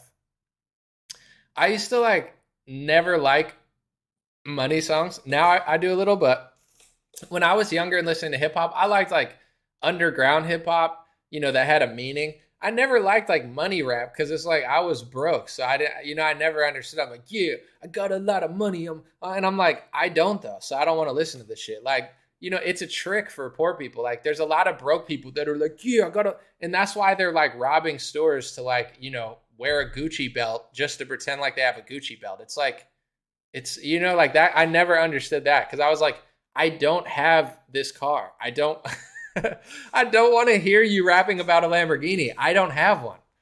I never liked it. But people were like, yeah, I got it. Like, and then you got these broke ass rappers that'll literally rent a Lamborghini for a day for like a couple $100. They'll use it for their video. Unless they're like really rich, a lot of these rappers are just renting these cars, and then it gets like 1,000 views on YouTube. They're like, yeah, my Lamborghini. They got a whole song about a Lamborghini. They just rented it for a day because they want so bad to be like that rich rapper that has a Lamborghini. I never used to like money. Now I like a few songs that are like braggadocious, But when I was like 18, I was like, turn that shit off. I don't got it. I don't like. I need to hear something real. I want to hear something sad. I want to cry. I want to I want to tear up in my dorm room listening to Kid Cudi talk about how sad he is. Like, that's what I wanted to hear, you know? Kid Cudi's like, I'm so sad. I'm like, I'm sad too, Kid Cudi. You know, let's make this a whole. Let's listen to this whole album. Someone said I never got shot, but I listened to 50 Cent. Yeah, but that's like, I mean, that's his life though. You know, he's like, I got shot like multiple times. It's like a war hero telling his story. I have no problem with that. I don't even have problem with people rapping about money. It's not a big deal. I just, as a consumer, it wasn't appealing to me because I was like, I don't have this money. I don't want to hear you rap about it, but there's nothing wrong with it. A lot of people like it. I'm just saying I didn't want to listen to it. But now I will if it's good. Now it's the opposite. I don't listen. I'm like I don't listen to sad music anymore. Like, you know, I don't want to let that sadness into my life. So I tune out like negative music, evil music, sad music. Now it's like let the good times roll, literally. But someone said most people that can afford a Lamborghini buy a base model pickup. I don't know. I'm not into cars enough to even know what that fully means. But someone said, "You rap?" I'm very aware that I rap, Carol. I have some songs that I mean, if you want to be honest, I'm always changing, like not like completely, but every time I drop a song, like in a year, I always like slightly regret certain lyrics. Not completely, but like 2 years down the road, I'm not the same person. So I look back at my song and I'm like, why did I say that? I wouldn't have said that. But like I made a joke in my song Bob Ross. Now I'm like, I shouldn't have made that joke. It was funny and it still is funny, but I'm like, I don't know, it's like an inside joke. But yeah, I do rap. I'm just being honest about what I like.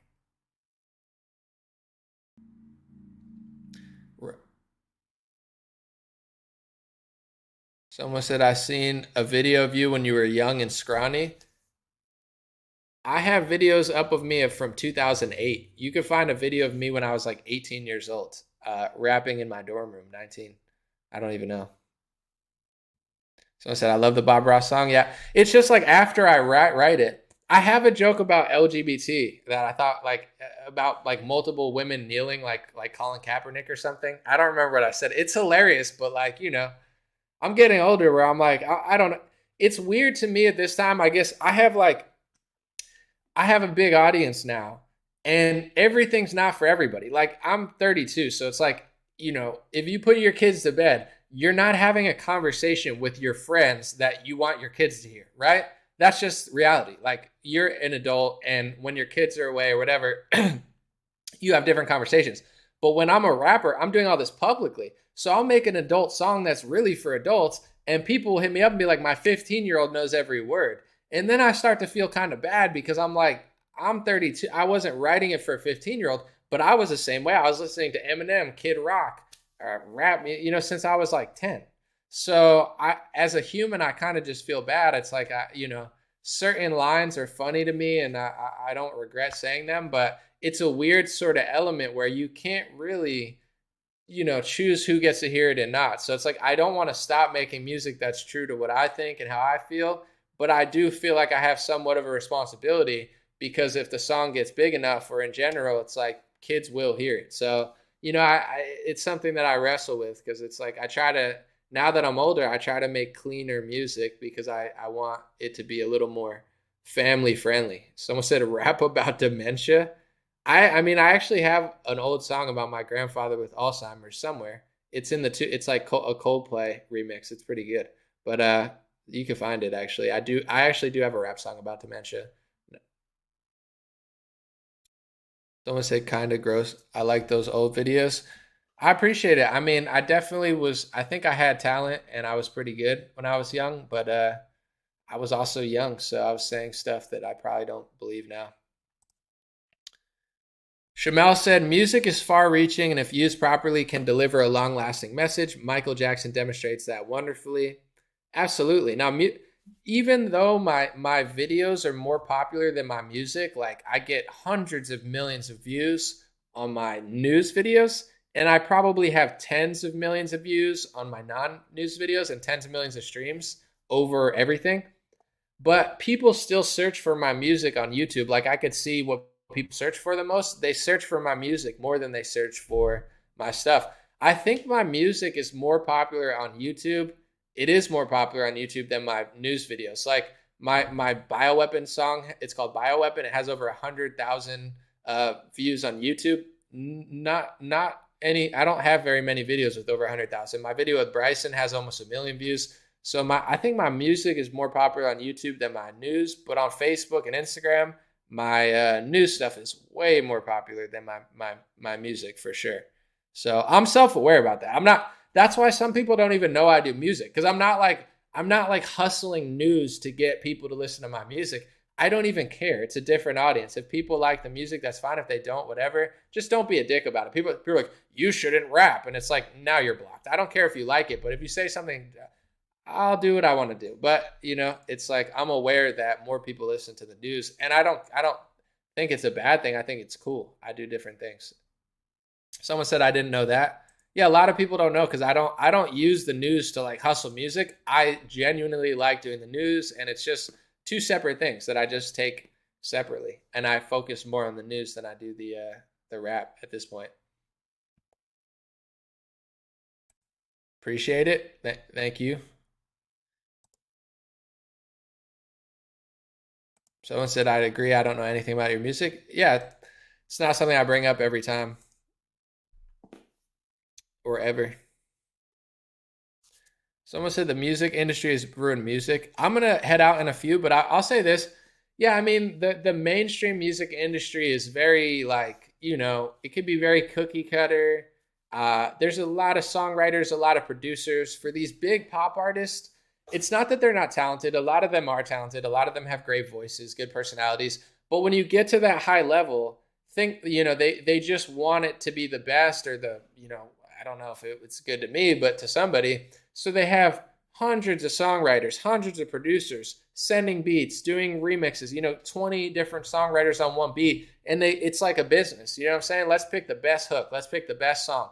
I'm familiar with the process. So yeah, I don't like mainstream music's kind of boring and stale to me, but nowadays with social media, TikTok, it's the best time ever to be an independent creator. You can upload your entire catalog to, Spotify, iTunes easily, cheap, under $100 easy. You can upload one song to Spotify, iTunes, everywhere for under $10. It's like $9, $8, maybe less if you have a different service. So at the same way that the music industry ruined music, there's also no excuse. It's like it's, in my opinion, the best time to be a musician, because you don't need a label. I have millions of streams. I've done shows for tens of thousands of people with no budget, no, just because I found the right people, made the right connections, based on my opinions, people that agree with me. So there's really no excuse. I think if you do music or whatever, yeah, the music industry sucks, but you don't even need them anymore. Social media, it's just the issue is, if you're an independent musician and you're not talking about anything important, they don't care. But if you're like a musician and a news analyst like me, they hate me. You know what I'm saying? I have way more views and fans than most major label artists. Maybe not most, but not the top ones. They're huge. But like these lower level people that they throw money at, nobody even knows who they are. They don't want to work with me, because of the mess, the news stuff. It's like I'm pretty sure I'm pretty blacklisted. Like, I'm not 100% sure, but I had more label offers when I was 19. When I was young, labels were interested in me. I had meetings at major labels in New York City. They'd fly me to New York City. I actually had people interested when I was young. I had no fans. That's not true. I had like millions of views on YouTube, but compared to what I have now, I had peanuts, and they were all interested. Now, I'm one of the bigger people on most social media, and I don't get any sort of emails. I don't care. It's not like I want them. I'm just saying, it's like, I'm pretty sure I'm blacklisted. If I was like 1% as big as I was now, and they were interested, and now I'm like 100 times bigger and nobody wants to talk to me, I think even certain people in the industry like me more, that I'm friends with, that agree with me. And then the people who disagree with me, or just like corny, fake people who just do, what they can to get by,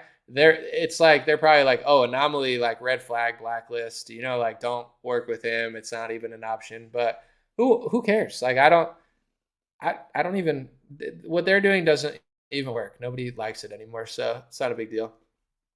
Someone said hit the thumbs up button, get the word out. I appreciate you, Mr. Boston. I appreciate you being here all the time, and I appreciate you saying hit the thumbs up. The thumbs up definitely helps. I appreciate it. All right, I'm going to leave, folks. Thank you, guys. And I will have this on my Dream Rare podcast. If you guys are ever like flying or driving and you don't want to hold Facebook or YouTube open, I have something called Dream Rare Podcast by Anomaly. If you look it up on Spotify, Apple Podcasts, etc., some of my best live streams, some interviews I do are on there. But I do appreciate if you watch it on YouTube or Facebook first or always, because that is where they monetize it. Right now, I don't have my podcast monetized at all. I just really sell hats and my Patreon and stuff. So I do appreciate people watching on Facebook or YouTube. But I do have a podcast. It's easier for some people, long distances. You could download it, etc. So check it out, Dream Rare Podcast. Appreciate you guys. Have a good day. And I'll be back a lot this week. I'll be doing a lot of videos. So thank you for your patience.